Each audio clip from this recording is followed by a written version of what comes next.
If I'm an advocate for anything, it is to move as far as you can, as much as you can.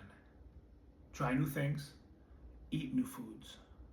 Anthony Bourdain. There is no bigger staple in a Puerto Rican household than plantains.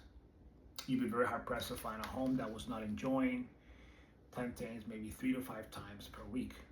Didn't matter if it was a rich home or a poor home, you'd find plantains just the same. Being a 52-year-old Puerto Rican man, I enjoyed eating plantains many, many times over the years.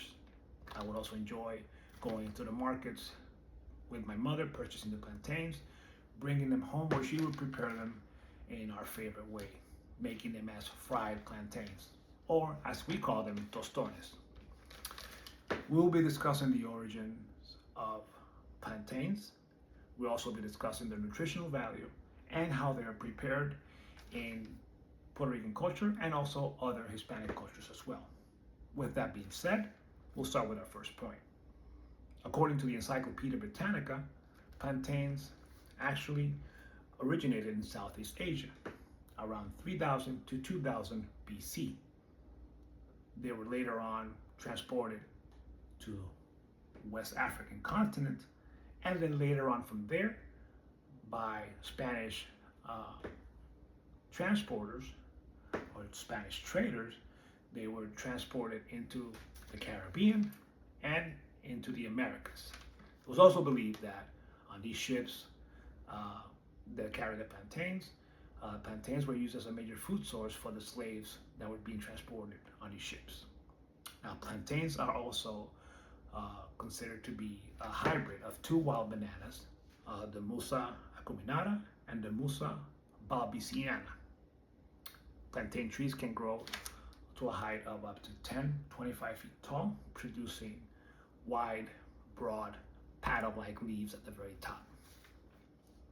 Now, plantains are actually your basic banana shape, except they're very starchy and they need to be cooked in order to be enjoyed. You will see here your traditional banana, and this is a traditional plantain. Besides plantains being delicious, they're also highly nutritious as well.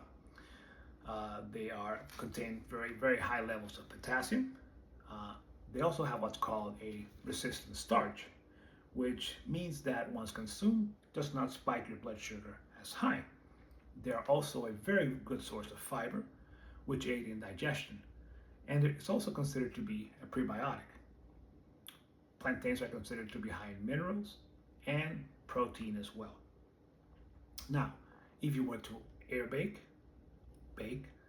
versus fry the plantains, that will also affect the way the calories are added up. But obviously fried always tastes better. Now, plantains are also to be considered a reliable source of food, meaning it tolerates harsh conditions where it's grown. It's a high yielding crop, and in tropical climates can be grown all year round. Now, this makes it a very accessible food source for most Hispanic families.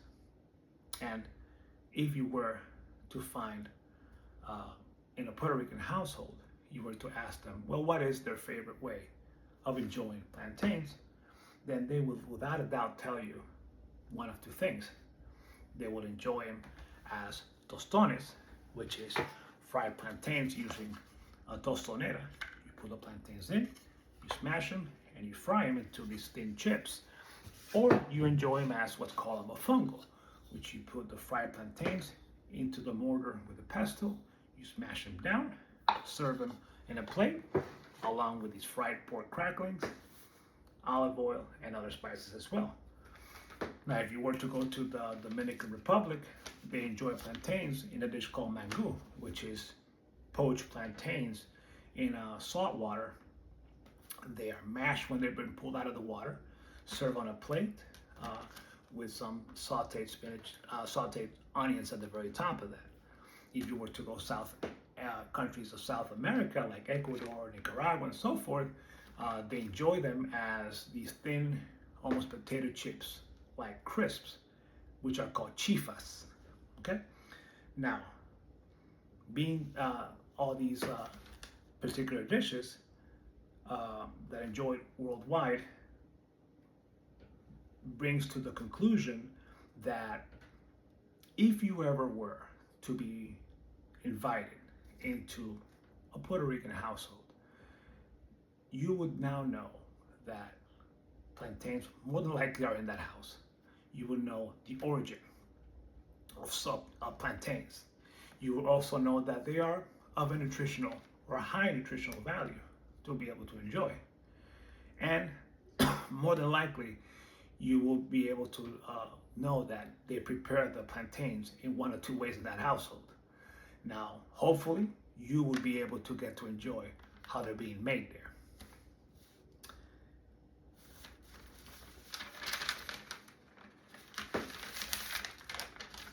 One cannot think well, love well, sleep well if one has not dined well.